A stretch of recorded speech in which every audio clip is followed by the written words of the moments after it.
ಜಾಣ ಇದ್ದ ಅಂತ ನಂಗೆ ಬಂದಿದ್ದ ದಿವಸನೇ ಹೇಳಿದ್ದೆ ನಾನು 3-4 ಶೋ ಮಾಡ್ಕೊಂಡ್ ಬಂದಿದ್ದೇನೆ, ಈ ಶೋಲಿ ಹೆಂಗಿರ್ಬೇಕು ಅಂತ ಗೊತ್ತಿರಲ್ವಾ. ಸೊ ಅದನ್ನೇ ಹೇಳ್ತಾ ಇದ್ದೆ ನಾನು, ಅದು ಅವನಿಗೂ ಗೊತ್ತಿತ್ತು.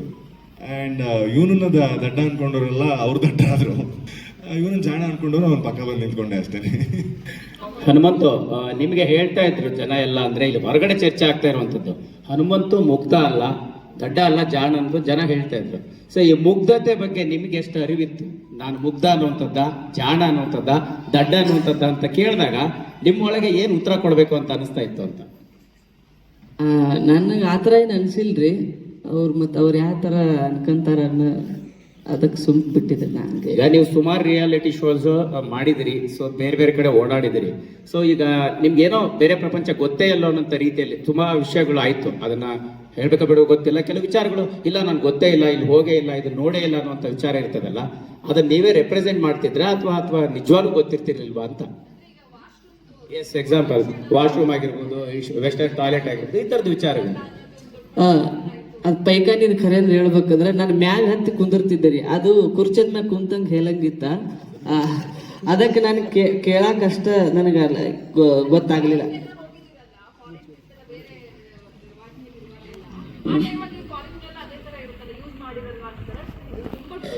ಅಲ್ಲಾದ್ರೂ ನಾನು ಹಂಗಾದ್ ಕೂತಿದ್ದೆ, ಆದ್ರೆ ಅಲ್ಲಿ ನೀರು ಇದ್ದಿದ್ದಿಲ್ಲ, ಹಾಳಿ ತಕ್ಕ ಹಾಳಿಲೇ ಒರೆಸ್ಕೊಂಡಿದ್ದೆ ನಾ. ಅದಕ್ಕೆ ತಲೆ ಹಾಪಾಗಿತ್ತು ನನಗೆ.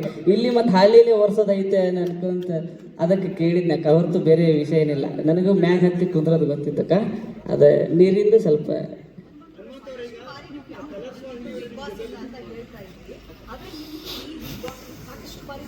ಬನ್ನಿ ಅಂತ ಹೇಳಿ ಕರೆ ಬಂದಿತ್ತು ಅಂತ ಹೇಳ್ತಾ ಇದ್ರಿ. ಈ ಬಿಗ್ ಬಾಸ್ ಸೀಸನ್ ಅಲ್ಲಿ ನೀವು ವೈಟ್ ಕಾರ್ಡ್ ಎಂಟ್ರಿ ಆದ್ರೆ ನಿಮಗೆ ಮೊದಲೇ ಬಿಗ್ ಬಾಸ್ ಶುರುವಾಗೋದಕ್ಕಿಂತ ಮುಂಚೆನೆ ಕಾಲ್ ಬಂದಿದೆ.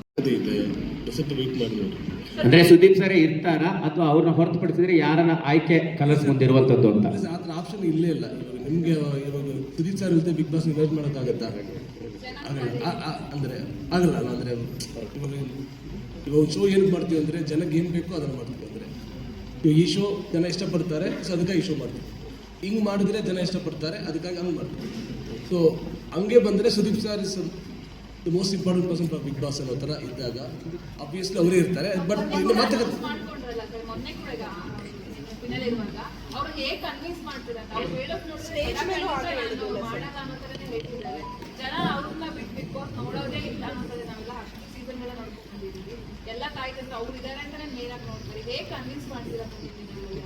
ಕನ್ವಿನ್ಸ್ ಮಾಡ್ತೀವಿ.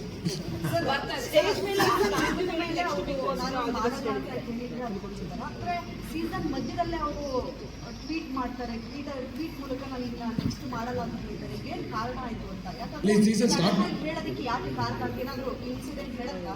ಅಲ್ಲ, ಹಂಗೇನು ಅಂದ್ರೆ ಪರ್ಟಿಕ್ಯುಲರ್ ಇನ್ಸಿಡೆಂಟ್ ಏನೂ ಇಲ್ಲ. ಅಂದರೆ ಈ ಸೀಸನ್ ಸ್ಟಾರ್ಟ್ ಮಾಡೋ ಮುಂಚೆನೇ ಅವ್ರು ಸ್ವಲ್ಪ ಅಂದರೆ ಸೀಸನ್ ಸಾಕು, ಮುಂದೆ ಬೇಡ ಅನ್ನೋ ಥರ ಇದ್ದರು. ಸ್ವಲ್ಪ ಇಲ್ಲ ಸರ್, ನೀವು ಬೇಕೇ ಬೇಕು ಅಂತ ಕನ್ವಿನ್ಸ್ ಮಾಡಿ ಕರ್ಕೊಂಡು ಬಂದರು. ಈ ಸೀಸನ್ ಸ್ಟಾರ್ಟ್ ಮಾಡೋ ಮುಂಚೆನೇ ಈ was not okay with. 10 season ಮಾಡಿದ್ದೀನಿ, ಸ್ವಲ್ಪ ಒಂಥರ ಮೊನಾಟರ್ಸ್ ಆಗ್ತಿದೆ, ಲೆಟೆಸ್ಟ್ ಬ್ರೇಕ್ ದಿಸ್ ಅನ್ನೋ ಥರನೇ ಅವ್ರು ಹೇಳೋದು. ನಾವು ಕನ್ವಿನ್ಸ್ ಮಾಡಿ ಕರ್ಕೊಂಡು ಬಂದ್ವಿ.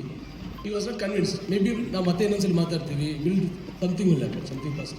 ಸರ್, ಬಿಗ್ ಬಾಸ್ ಮಧ್ಯದಲ್ಲಿ ಸುದೀಪ್ ಸರ್ ಒಂದು ಟ್ವೀಟ್ ಮಾಡ್ತಾರೆ. ಆ ಟ್ವೀಟ್ ಮಾಡಿದಂಥ ಸಂದರ್ಭದಲ್ಲಿ ಒಂದಷ್ಟು ಅವರು ಇಲ್ಲಿ ಇರ್ತಾರೆ, ಸಮಥಿಂಗ್ ಲೈಕ್ ದಟ್. ಇದರಲ್ಲಿ ಇದರಿಂದ ತೊಂದರೆ ಆಯಿತು ಅನ್ನೋದು ಅದು ಅಂದರೆ ಬೇರೆ ಬೇರೆ ಇರುವರು ರೂಮರ್ ಥರ ಶುರು ಮಾಡಿದ್ದಾರೆ ಅಷ್ಟೇ ಹೊರತು ಅದರ ಸತ್ಯ ಇಲ್ಲ. ಬಿಕಾಸ್ ಸೆಕೆಂಡ್ ಪ್ಲೇಸ್ ಅಂತ ಆಗ್ತಿದ್ದಾಗ ಹಂಗ ಅದೇ ಯಾವ ಹುಡುಗಿ ಅಂತ ಕೇಳ್ಬೇಕೀಗ.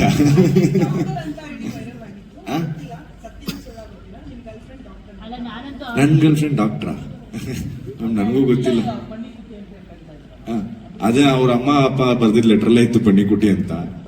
ಸೊ ಅದನ್ನ ನಾವು ಹಂಗೆ ಕಂಟಿನ್ಯೂ ಮಾಡಿದ್ವಿ ಅಷ್ಟೇ. ಯಾವಾಗಲೂ ಆಡ್ಕೋಬೇಕಾದ್ರೆ ಅದನ್ನ ಆಡ್ಕೋತಾ ಇದ್ವಿ. ಆ ಥರ ಲವ್ ಯು ಅಂತ ತುಂಬಾ ಜನಕ್ಕೆ ಆಚೆನೂ ಹೇಳ್ತೀವಿ, ಒಳಗಡೆನೂ ಹೇಳ್ತೀವಿ. ಬಿಕಾಸ್ ಇಲ್ಲಿ ಬಿಗ್ ಬಾಸ್ ಹೌಸ್ ಅಲ್ಲಿ ಏನಾಗುತ್ತೆ ಅಂತಂದ್ರೆ, ನಾನು ಜನರಲ್ ಆಗಿ ಎಲ್ಲರಿಗೂ ಹೇಳೋದು, 4-5 ದಿನ ಆಗ್ತಿದ್ದಂಗೆ ಆ ಜೆಂಡರ್ ಡಿಫ್ರೆನ್ಸ್ ಹೊಟ್ಟೋಗ್ಬಿಡುತ್ತೆ. ಸೊ ಅಲ್ಲೆಲ್ಲರೂ ಒಂದು ಫ್ರೆಂಡ್ ಝೋನಿಗೆ ಬಂದ್ಬಿಡ್ತಾರೆ, ಹುಡುಗ ಹುಡುಗಿ ಅನ್ನೋದನ್ನ ಮರ್ತ್ಬಿಟ್ಟು. ನಿಮಗೆ ಆ ಮನೇಲಿ ಉಳ್ಕೋಬೇಕು ಅಂತಂದ್ರೆ ಒಂದಷ್ಟು ಜನ ಫ್ರೆಂಡ್ಸ್ ಬೇಕಾಗ್ತಾರೆ. ಇಡೀ ಮನೆ ನಿಮ್ಮನ್ನ ಆಚೆ ತಳ್ಬೇಕು ಅಂತ ನೋಡ್ತಿದ್ರೆ ಆ ಫ್ರೆಂಡ್ ಝೋನ್ ಮಾತ್ರ ನಿಮ್ಮನ್ನು ಕಾಪಾಡ್ಕೊಂಡು ಬರ್ತಾ ಇರುತ್ತೆ, ನೀವು ತಪ್ಪು ಮಾಡ್ಲಿ ಸರಿ ಮಾಡ್ಲಿ. ಸೊ ಆ ಫ್ರೆಂಡ್ ಝೋನ್ ಅಲ್ಲಿ ಇದ್ದಂತ ಕ್ಯಾಟಗರಿ ಭವ್ಯ. ಈಗ ನನ್ಗೆ ಆ ತರ ಜೊತೆಗೆ ನಾನು ಇನಿಷಿಯಲಿ ರಂಜಿತ್ ಜೊತೆಗೆ ಜಾಸ್ತಿ ಕ್ಲೋಸ್ ಇದ್ದೆ, ಧರ್ಮಣ್ಣನ ಜೊತೆ ಜಾಸ್ತಿ ಕ್ಲೋಸ್ ಇದ್ದೆ, ಅನು ಜೊತೆಗೂ ಕ್ಲೋಸ್ ಇದ್ದೆ, ಅಂಡ್ ಮಾನಸ ಜೊತೆ ಕ್ಲೋಸ್ ಇದ್ದೆ, ಚೈತ್ರಕ್ಕನ್ ಜೊತೆ ವಾರ್ ನಡೆದ್ರು ಕ್ಲೋಸ್ ಆಗೇ ಇದ್ವಿ. ಆ ಕ್ಯಾಟಗರಿಲೇ ಭವ್ಯನೂ ಬಂದಿದ್ವಿ. ನೀವು ಅನುಷ್ ಅವ್ರಿಗೆ ಕೇಳ್ತೀರಲ್ಲ, ಅನುಷ್ ಅವ್ರ ಮನೆಗೆ ನಿಮ್ಮ ಬಗ್ಗೆ ಕೇಳಿರೋದು ಯಾವ ಹುಡುಗಿ ಬಗ್ಗೆ? ಚೆನ್ನಾಗಿತ್ತು ಏನೋ ಕೇಳ್ತಿರಲ್ಲ. ಎಂಥದ್ದು?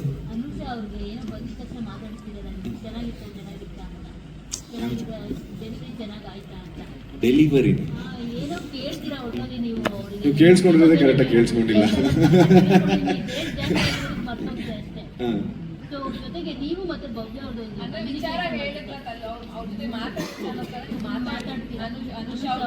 See, ನಮಗೆ ಮ್ಯೂಚುವಲ್ ಫ್ರೆಂಡ್ಸ್ಗಳು ತುಂಬಾ ಜನ ಇದ್ದಾರೆ ಅನುಗೆ ನನಗೆ. ಸರಿನಾ? ಆ ಥರ ಅಂತ ಅಂದ್ಬಿಟ್ಟು ನಾನು ಯಾರು ನನಗೆ ಗರ್ಲ್ ಫ್ರೆಂಡೇ ಇದ್ದಾಳೆ ಅನ್ನೋದಾಗಿ ನಾನೇ ಓಪನ್ ಆಗಿ ಹೇಳ್ಬಿಟ್ಟು ಹೋಗ್ತಿದ್ದೆ. ಪ್ರಕಾಶ್ ಸರ್ ನನಗೆ ಅಲ್ಲ ಪ್ರಕಾಶ್ ಸರ್ಗೆ ಹೇಳ್ಬಿಟ್ಟು ಹೋಗ್ತಿದ್ದೆ, ಸರ್ ನನ್ನ ಗರ್ಲ್ ಫ್ರೆಂಡ್ ಇದ್ದಾಳೆ, ಒಳಗೆ ಯಾರು ಚೆನ್ನಾಗಿರೋನ್ನ ಬಿಡಬೇಡಿ ಅಂತ. ಸುಮ್ಮನೆ ಅಲ್ಲೋಗಿ ಮತ್ತೆ ಪ್ರಪೋಸ್ ಮಾಡೋದು ಆಚೆ ಅದೊಂದು ಫೋಟೋ ಇಟ್ಕೊಂಡಿದ್ದೆ, ಅದು ಗಾಡ್ಯಾಗ ಹಾಕ್ಯಾರೋ ಅಲ್ಲೇ ಇಟ್ಟಾರ ಗೊತ್ತಿಲ್ರಿ. ನಾ ತರಬೇಕಂತ ಅನ್ಕೊಂಡಿದ್ದೆ. ದೊಡ್ಡ ದೊಡ್ಡ ಸೋಫಾ ಇದ್ವು, ಒಂದು ಲಾರಿ ಮಾಡಿ ಹೇರ್ಕೊಂಡು ಹೋಗ್ಬೇಕಂತ ಅನ್ಕೊಂಡಿದ್ದೆ. ಮತ್ತು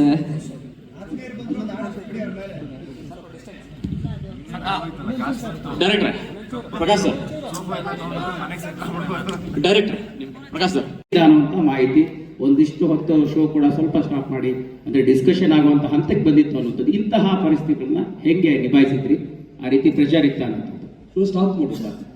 ಸ್ಟಾಪ್ ಮೀನ್ಸ್ ಹಂಗಲ್ಲ, ಒಂದಿಷ್ಟು ಡಿಸ್ಕಷನ್ ಕೂಡ ಆಯ್ತು ಅನ್ನುವಂಥದ್ದು ಸರ್. ಅಲ್ಲಿ ಹೌದು, ಫಿನಾಲೆ ಹಂಗೇನು ಇಲ್ಲ, ಒತ್ತಡಗಳೆಲ್ಲ ಬರ್ತಾ ಇತ್ತು ಅಂತ ಅಲ್ಲ, ಅದು ಹಂಗಿಲ್ಲ. ಅಂದ್ರೆ ಏನ್ ಮಾಡ್ತೀವಿ ನಾವು, ಇವಾಗ ನಮ್ದು ವಿನ್ನರ್ ಅನೌನ್ಸ್ಮೆಂಟ್ ಅಂತ ಶೋ ಏನು ಬರುತ್ತಲ್ಲ, ಅದು ಆಲ್ಮೋಸ್ಟ್ ಒಂದು 11 o'clock ಅಂತರದಲ್ಲಿ ಬರುತ್ತೆ. ಪೀಸಲ್ಲಿ ನೋಡಿದ್ರೆ 11:40 ಅರೌಂಡ್ ಬಂತು. ಸೊ ಆಲ್ಮೋಸ್ಟ್ ಒಂದು 11 o'clock ಮೇಲೆ ರಿಸಲ್ಟ್ ಬರ್ತದೆ. ನಾವು ಒಂದು 9:30 10 ಗಂಟೆ ಶೂಟ್ ಮಾಡ್ತೀವಿ. ಸೊ ಬಟ್ ಆದ್ರೆ ನಮ್ಗೆ 6 o'clock ಶೋ ಶುರು ಆಗುತ್ತೆ. ಅದಕ್ಕೆ ನಾವು ಬೇಗ ಸ್ಟಾರ್ಟ್ ಮಾಡ್ತೀವಿ. ಮಧ್ಯದಲ್ಲಿ ಸ್ವಲ್ಪ ಒಂದು 1 hour ಬ್ರೇಕ್ ತಗೋತೀವಿ. ಆ ವಿನ್ನಿಂಗ್ ರಿಸಲ್ಟ್ ಬರುತ್ತಲ್ಲ, ಆ ಮೊಮೆಂಟ್ ಮಾತ್ರ ಸ್ವಲ್ಪ ಲೇಟಾಗಿ ಶೂಟ್ ಮಾಡ್ತೀವಿ. 1 hour ಮುಂಚೆ ಶೂಟ್ ಮಾಡ್ತೀವಿ, ಬೇಗ ಆಗುತ್ತೆ. ಯಾಕಂದರೆ ಆ ವಿಷಯ ನ್ಯೂಸ್ ಬಂದರೆ ಯಾವ ಲೆವೆಲ್ ಸ್ಪ್ರೆಡ್ ಆಗುತ್ತೆ ಗೊತ್ತಿರುತ್ತೆ, ಎಲ್ಲ ಕಾಯ್ತಿರ್ತಾರೆ ಗೊತ್ತಿರುತ್ತೆ. ಸೊ ಅವ್ರು ಸ್ವಲ್ಪ 1 hour ಲೇಟಾಗಿ ವಿಷಯ ಕೊಡೋಣ ಅಂತ ಹೇಳಿ ನಾವು ಹೇಳಿದ್ವಿ.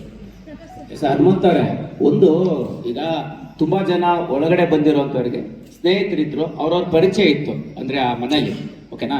ನಿಮ್ಗೆ ಈ ಹೊರಗಡೆ ಇದ್ದಾಗ ಯಾರಾದ್ರೂ ಪರಿಚಯ ಇತ್ತು, ಒಳಗಡೆ ಹೋದ ನಂತರ ಸರ್ಪ್ರೈಸ್ ಆಗಿದ್ದು ಯಾರೋ ಇತ್ತ ಇನ್ಸಿಡೆಂಟ್? ಯಾರು ಪರಿಚಯ ಇತ್ತು ಅಲ್ಲಿ ಅಷ್ಟು ಜನದಲ್ಲಿ ಹೊರಗಡೆ ಇದ್ದಾಗ ಅಂತ? ನನಗೆ ಮೋಕ್ಷಿತಕ್ಕ ಗೌತಮಕ್ಕ ಸ್ವಲ್ಪ ಪರಿಚಯ ಇದ್ರಿ. ಮತ್ತು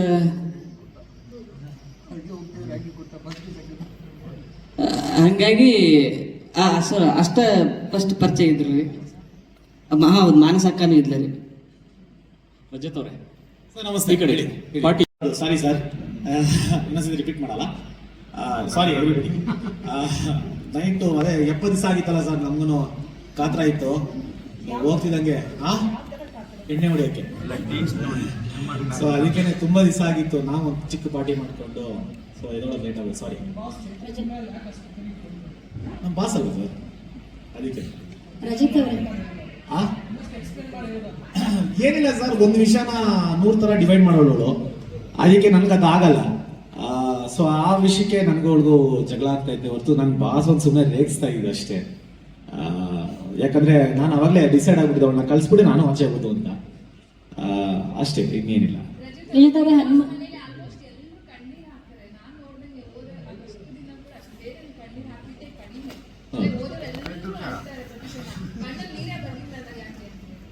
ಇಲ್ಲ, ಅಂತ ಸಿಚುವೇಶನ್ ಪ್ರಕಾಶ್ ಸರ್ ಮಾಡಿಸ್ಕೊಟ್ಟಿಲ್ಲ ಅನ್ಸುತ್ತೆ. ಅದು ಡೈರೆಕ್ಟರ್ನ ಕೇಳಬೇಕು. ವೈಫ್ ಬಂದಾಗ ಯಾರು ಮೇಡಮ್ ಅಂತಾರೆ? ಅಯ್ಯೋ ಭಗವಂತನೇ, ಬೇಜಾರಾಗ್ಬೇಕು. ಅದು ಗೌತಮಿಯಿಂದ. ಅವಾಗ ಯಾಕಳಣ್ಣ ಕುಕ್ಕಿ ಇಲ್ಲ, ಬೇಜಾರಾಗಿದೆ ಅಷ್ಟೇ. ಅಂದ್ರೆ ಊಟದ ವಿಷಯಕ್ಕೆ ಬಂದಾಗ ಈ ತರ ಎಲ್ಲ ಮಾತಾಡ್ತಾರಲ್ಲ ಅನ್ನೋದು ಬೇಜಾರಾಗಿತ್ತು, ಕುಕ್ಕಿಲ್ಲ. ರಜಿತ್ ಅವರ ಒಂದಷ್ಟು ಅಪಪ್ರಚಾರ ಆಯಿತು, ಸೋಷಿಯಲ್ ಮೀಡಿಯಾದಲ್ಲಿ ಬಗ್ಗೆ ಒಂದಷ್ಟು ಫೋಟೋಗಳು ಬಿಟ್ಟು ಒಂದಷ್ಟು ಕಂಪ್ಲೇಂಟ್ ಎಲ್ಲ ಆಯಿತು. ಅದ್ರ ಬಗ್ಗೆ ಏನಾದ್ರು ಕ್ಲಾರಿಟಿ ಸಿಗ್ತಾ ಸರ್? ಅದ್ರ ಕ್ಲಾರಿಟಿ ಕೊಡ್ಬೋದಾ? ಏನಿಲ್ಲ ಸರ್, ಯಾವ್ದ್ರ ಬಗ್ಗೆ ಮಾತಾಡ್ತಾ ಇದ್ದೀರಾ? ಕಂಪ್ಲೇಂಟ್ ಆಗಿತ್ತಲ್ಲ ಅಕ್ಷಿತಾ, ನನ್ನ 108ಗೆ ಹೆಚ್ಚಿಸೋರೆ ಯಾರು ಅಂತ ಗೊತ್ತಾಗ್ತಾ ಇಲ್ಲ.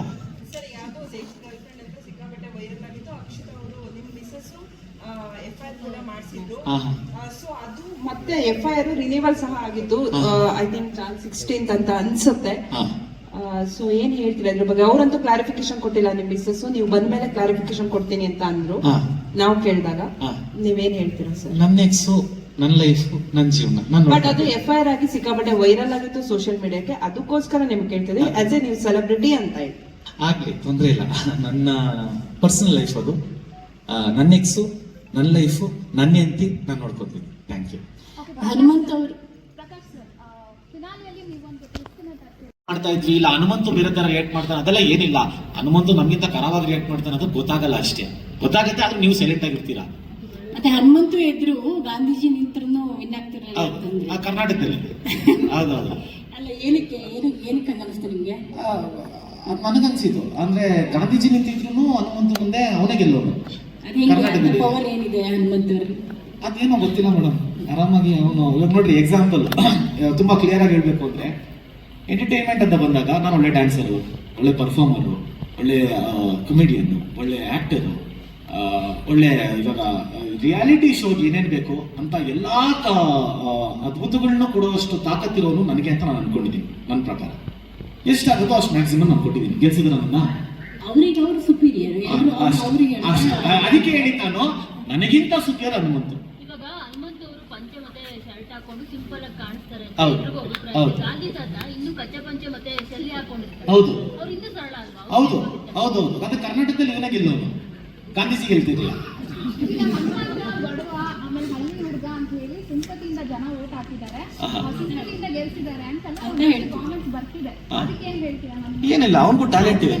ಇಲ್ಲ, ಅವನಿಗೂ ಟ್ಯಾಲೆಂಟ್ ಇದೆ, ಅವನು ಒಳ್ಳೆ ಆಟಗಾರನೇ, ಅವನಿಗೂ ಎಲ್ಲ ತಲೆ ಇದೆ. ಆಮೇಲೆ 3-4 ರಿಯಾಲಿಟಿ ಶೋ ಮಾಡಿರೋನು, ಅವನಿಗೆ ಪ್ಯಾಟ್ರನ್ ಹೆಂಗೆ ಅಂತ ಗೊತ್ತು. ಸಿಂಪತಿಯಿಂದ ಏನಿಲ್ಲ, ಅವನು ಆಟ ಆಡ್ಕೊಂಡ್ ಬಂದಿದ್ದಾನೆ. ಏನಿಲ್ರಿ ಅಂತಾನೆ ಕಪ್ನು ಏನಿಲ್ರಿ ಅಂತ ತಗೊಂಡೋಗ್ಬಿಟ್ಟ. ಸೊ ಆ ಥರದಿಂದ ಇನ್ನೇನು ಮಾತಾಡ್ತೀರಾ ನೆಕ್ಸ್ಟ್ ನಿಮ್ದು ಪುಣ್ಯಕ್ಷೇತ್ರ ಭೇಟಿ ಯಾವಾಗ ಸರ್? ನಾನು ಯಾವಾಗ್ಲೂ ಒಂದ್ಸತಿ ಹೋಗಿದ್ದೀನಿ ಸರ್, ಆ ತಮಾಷೆಗೆ ಸುದೀಪ್ ಸರ್ ಹೇಳಿದ್ದು. ಹೋಗಿದ ತಕ್ಷಣ ಸ್ಟೇಟಸ್ ಡೆಫಿನೆಟ್ಲಿ ಆಗ್ತೀನಿ. ಬರಂಗೆ ನೀವು ಜಾಯ್ನ್ ಆಗಿ.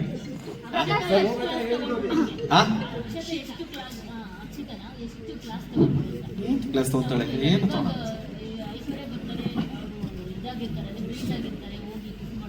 ಕಿಸ್ ಮಾಡಿಲ್ಲ ಮೇಡಮ್, ಅದೊಂದು ಕ್ಲಾರಿಟಿ ಕೊಟ್ಬಿಡ್ಬೇಕು. ನಾನು ಕಿಸ್ ಮಾಡಿಲ್ಲ, ಸುಮ್ನೆ ನಿಂತಿರ್ತೀನಿ ಅಷ್ಟೇ. ಅದು ತಮಾಷೆ ಮಾಡಿದ್ದು, ಕಿಸ್ ಎಲ್ಲ ಏನಿಲ್ಲ. ಇಲ್ಲ ಸರ್, ಕಿಸ್ ಮಾಡ್ದೆ ಅಂತವ್ರೆ ಸರ್, ಹೇಳಿ ಸರ್. ಕಿಸ್ ಮಾಡಿಲ್ಲ, ನಾನು ಸುಮ್ನೆ ನಿಂತಿರ್ತೀರ ಅಷ್ಟೇ, ಹಿಂಗೆ ಕಿಸ್ ಎಲ್ಲ ಮಾಡಿಲ್ಲ ಸರ್. ಹೇಳಿ ಸರ್. ನಾನು ಕಿಸ್ ಮಾಡಿಲ್ಲ, ಸುಮ್ನೆ ಸರ್. ಕಿಸ್ ಮಾಡ್ದ? ಇಲ್ಲ ಸರ್, ಮಾಡಿಲ್ಲ ಕಿಸ್. ಇಲ್ಲ ಆಕ್ಚುಲಿ ಕಿಸ್ ಮಾಡಿಲ್ಲ. ಸುಮ್ನೆ ಹಿಂಗೆ ಹತ್ರ ಕೆನ್ನೆ ಹತ್ರ ಹೋಗ್ತೀನಿ ಹೊರತು ಕಿಸ್ ಮಾಡಿಲ್ಲ. ಐಶುಗೆ ಒಳ್ಳೆ ಆಕ್ಟರ್ ಮೇಡಮ್ ಅಲ್ಲ. ಇಲ್ಲ ಕೊಟ್ಟಿಲ್ಲ ನಾನು, ಇಲ್ಲ ಕೊಟ್ಟಿಲ್ಲ. ಸುಮ್ಮನೆ ಕೆನ್ನೆ ಪಕ್ಕ ನಿಂತಿರ್ತೀನಿ ಅಷ್ಟೇ. ಪ್ರಕಾಶ್ ಸರ್, ಭವ್ಯ ಹನುಮಂತ್ ಅದು ಮಾಡಿದ್ದು ಶೋಗೆ ಸರ್ ಅಂತ ಅಕಸ್ಮಾತ್ ಮಾಡ್ರೆ ನಿಮ್ಗೆ ಗೊತ್ತಾಗ್ಬಿಡುತ್ತೆ. ಗೊತ್ತಾಗದೆ ಮಾಡದೆ ಸರ್ ರಿಯಾಲಿಟಿ ಶೋ. ಇವಾಗ ಹೌದು, ಭವ್ಯ ಬೆನ್ನಿಸ್ತಾ ಇದ್ಲು, ಸ್ಕ್ರಿಪ್ಟೆಡ್. ನಾವು ಸರ್ ನಮ್ಗೆ ಅದೇನು ಕೊಟ್ಟಿದ್ರು ಆ ಟಾಸ್ಕ್ ನಾವು ಮಾಡಿದ್ವಿ, ಹೌದು ಅದು ಸ್ಕ್ರಿಪ್ಟೆಡ್. ಅದು ನಿಮ್ಗೆ ಗೊತ್ತಾಗೋಯ್ತಲ್ಲ, ಜನಕ್ಕೆ ಈಸಿಯಾಗಿ ಗೊತ್ತಾಗ್ಬಿಡುತ್ತೆ ಸರ್. ಸ್ಕ್ರಿಪ್ಟೆಡ್ ಅಂದ್ರೆ ರಿಯಾಲಿಟಿ ಶೋ ಆತರ ನಡೆಯಲ್ಲ.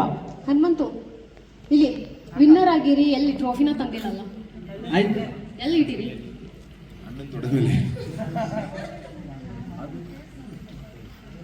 ಓಕೆ ಹನುಮಂತು ಅವರೇ, ಈಗ 50 ಲಕ್ಷ ಗೆದ್ದಿದ್ದೀರಾ ಅಂದ್ರೆ ಈಗ ಲಕ್ಷಾಧಿಪತಿ ನಿಮ್ಗೆ ಏನಾದ್ರೂ ಸಾಲ ಮಾಡಿದೀರಾ? ಸಾಲ ಮಾಡಿದ್ರೆ ಎಷ್ಟು ಮಾಡಿದೀರಾ? ತೀರ್ಸೋ ಅಂತದ್ದು ಈಗ ಬಂದಿದ್ಯಾ ಅಮೌಂಟ್ ನಿಮಗೆ?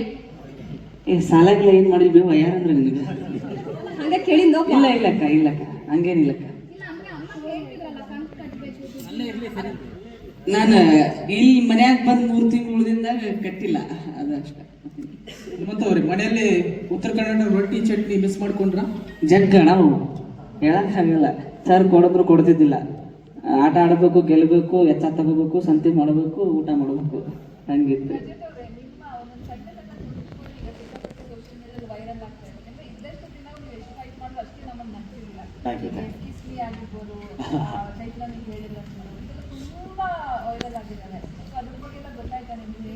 ಇನ್ನ ಏನು ಗೊತ್ತಾಗ ಟೈಮೇ ಇರಲಿಲ್ಲ ಮೇಡಮ್. ನಾನು ಅಷ್ಟು ಬ್ಯೂಟಿಫುಲ್ ಆಗಿ ತೋರಿಸೋದಕ್ಕೆ thank you so much sir. But ಆದ್ರೆ ಅದೇ ಆಚೆ ಬಂದಿದ ತಕ್ಷಣ ನಾನು ತುಂಬಾ ಅರ್ಜೆಂಟ್ ಆಗಿ ಪಾರ್ಟಿ ಮಾಡಬೇಕಾಗಿತ್ತು, ಅದನ್ನ ಮುಗಿಸ್ಕೊಂಡೆ. ಇನ್ ನೆಕ್ಸ್ಟ್ ಅದ್ರ ಬಗ್ಗೆ ತುಂಬಾ ಖುಷಿ ಇದೆ ಮೇಡಮ್. ನಾನು ಆಕ್ಚುಲಿ ಕೇಳಿದ್ದು ಒಂದು ನಾರ್ಮಲ್ ಜಾಕೆಟ್ ಸರ್ನ, ಈ ತರ ನನ್ಗೆ ಆ ಜಾಕೆಟ್ ನಂಗೆ ತುಂಬಾ ಇಷ್ಟ ಆಗಿತ್ತು. ಆ ಜಾಕೆಟ್ ನಾನು ಕೇಳಿದ್ದೆ. ಬಿಗ್ ಬಾಸ್ ಮೇಲೆ ಇನ್ನೇನು ಆಸೆ ಇರಲಿಲ್ಲ ನನಗೆ. ಇನ್ನೊಂದು ವಾರ ಇತ್ತು, ಚಿಕನ್ ಮಟನ್ ತಿನ್ಬೇಕು ಅಂತ ಏನು ಆಸೆ ಇರಲಿಲ್ಲ. ಯಾಕಂದ್ರೆ ನಮಗೆ ತುಂಬಾ ಆಸೆಗಳಿತ್ತು, ಬಟ್ ಅದೇ ಒಂದೇ ವಾರ ಇತ್ತಲ್ಲ, ಇನ್ನೇನು ಆಸೆಗಳು ಇರಲಿಲ್ಲ ನಮಗೆ. ಸೊ ಅದಕ್ಕೇನೆ ಸುದೀಪ್ ಸರ್ ಹತ್ರ ಜಾಕೆಟ್ ಕೇಳ್ಬಿಡೋಣ ಅಂತ ಇತ್ತು. ಬಟ್ ಆದ್ರೆ ಅದನ್ನ ನಿನ್ನೆ ನನಗೆ ಗೊತ್ತಾಗಿದ್ದ ವಿಷಯ ಏನಂದ್ರೆ ಅದನ್ನ ಆ ಜಾಕೆಟ್ನ ಮಾಡಕ್ಕೆ 1.5 ತಿಂಗಳಾಗಿದೆ. ಆಮೇಲೆ ಬೆಲೆ ಗೊತ್ತು, ಬಟ್ ಅದ್ರ ಬೆಲೆ ಕಟ್ಟಕ್ ಬೇಡ, ಯಾಕಂದ್ರೆ ಸುದೀಪ್ ಸರ್ ಪ್ರೀತಿ ಇದೆಯಲ್ಲ ಸಾಕಷ್ಟೇ. ಹನುಮಂತ್ ಅವರೇ, ಇವತ್ತು ವಿನ್ನರ್ ಆಗಿ ಆಚೆ ನಿಂತಿದ್ದೀರಾ. ಇವತ್ತು ಮನೆ ಒಳಗಡೆ ನೋಡಿದಾಗ ಒಂದ್ಸಲ ಇಣುಕಿ ಯಾರೋ ನಿಮ್ಮ ಫೇವ್ರೆಟ್ ಸ್ಪರ್ಧಿ ಅನ್ನಿಸ್ತಾರೆ ಇವತ್ತು? ಅಣ್ಣ, ನಿಮ್ಮ ಫೇವ್ರೆಟ್ ಕಂಟೆಸ್ಟೆಂಟ್ ಯಾರು ಅನ್ನಿಸ್ತಾರೆ ಇವತ್ತು ನೋಡಿದಾಗ? ನನ್ ನೋಡ್ದಾಗಣ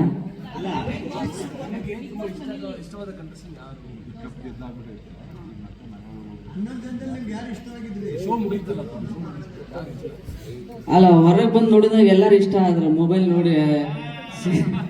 ನೋಡಿದಾಗ ಎಲ್ಲರಿಗೂ ಇಷ್ಟ ಆಯ್ತಾರೆ, ಎಲ್ಲರೂ ಇಷ್ಟ ಹಂಗೇನಿಲ್ಲ.